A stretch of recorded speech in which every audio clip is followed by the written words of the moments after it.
This is an historic moment. We have in this past year made great progress in ending the long era of conflict and Cold War. We have before us the opportunity to forge for ourselves and for future generations a new world order, a world where the rule of law, not the law of the jungle, governs the conduct of nations. When we are successful, and we will be, we have a real chance at this new world order, an order in which a credible United Nations can use its peacekeeping role to fulfill the promise and vision of the UN's founders. Greetings. I wasn't planning on another news update, but there's so much going on, I need to comment. First of all, what's going on in the Middle East?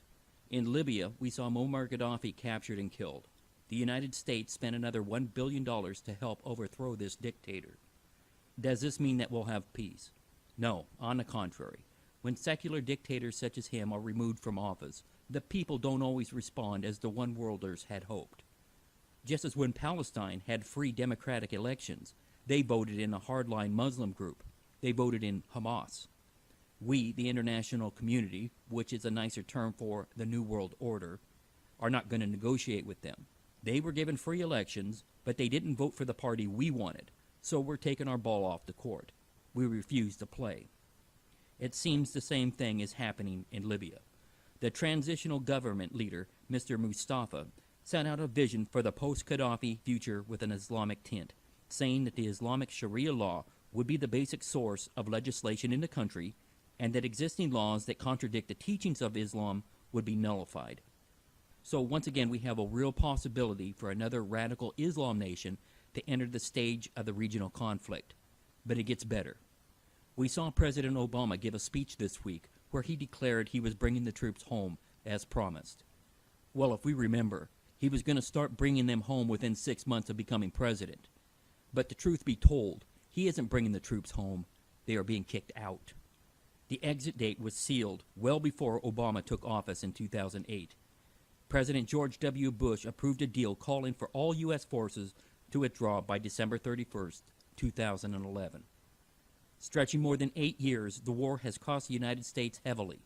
More than 4,400 members of the military have been killed, and more than 32,000 have been wounded, with a running total of $1.2 trillion spent for both Iraq and Afghanistan.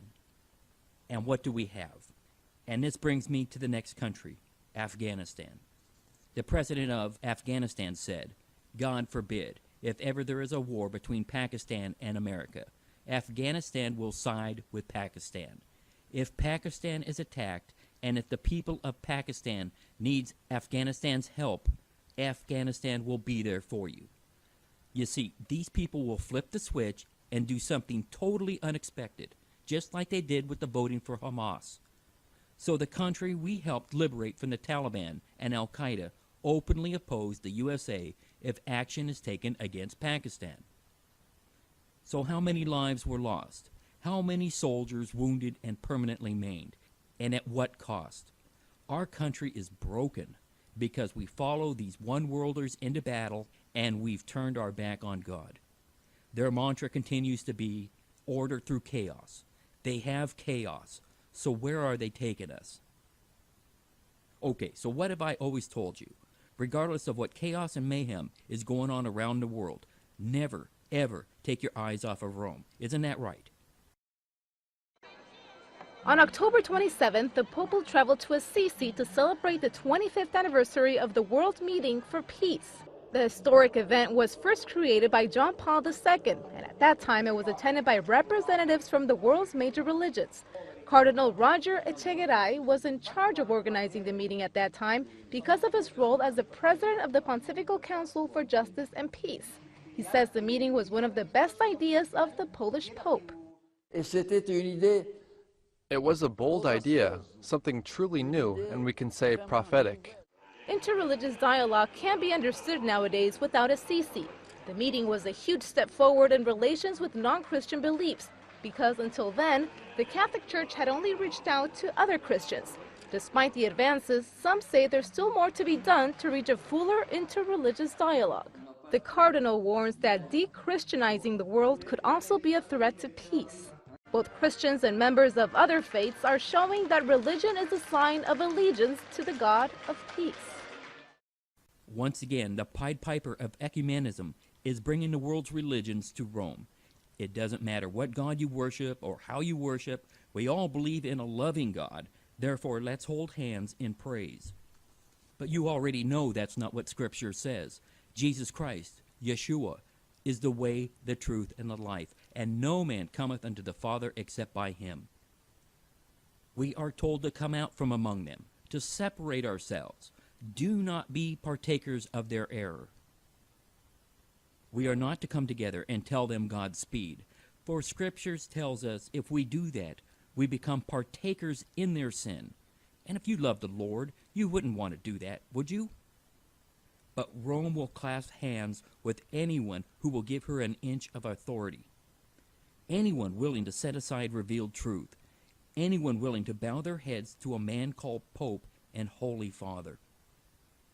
After touching quickly on religious Babylon, let's take a look at the political and economic Babylon. What is their mantra? Through chaos comes order.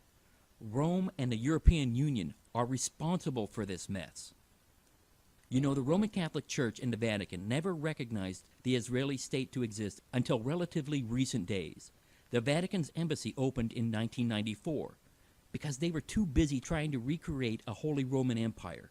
On the ruins of fascism at the end of World War II, they raised up new political parties in Italy, France, and Germany called Christian Democrats.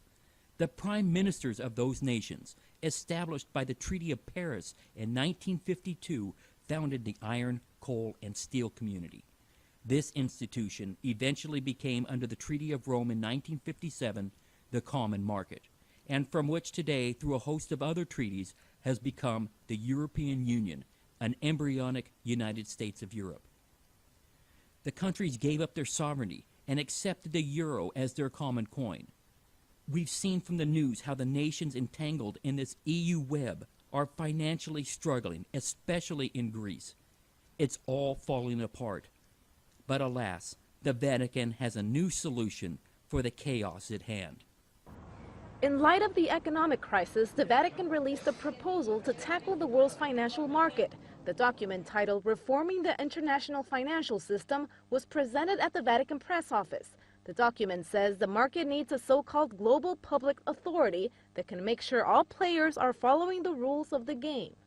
The document claims that the leadership of the G7 and G20 is informal and excludes too many countries. To protect some of the global public goods, there needs to be a quick international coordination among states. For example, on issues like pollution and also financial stability, we need better international coordination, quicker responses, and true representation. The Vatican says part of the solution is a world central bank. Under the proposal, the bank would regulate currency exchanges. It would also have a world fund to recapitalize where needed. It would implement different rules for commercial and for investment banks, and it would also impose a tax on financial transactions. This crisis stems from financial reasons that in turn weaken countries. The weak states are now causing problems for banks, so it's normal to ask the financial sector to pay, so that the weakest states, or the welfare state, don't have to front the burden. The Church is at the forefront. It endorses this proposal. Can you believe this? Their solution is a one world bank.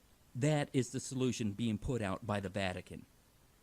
This world is sinking deeper and deeper under the control of secret societies and fraternal orders headed up by the Jesuit order.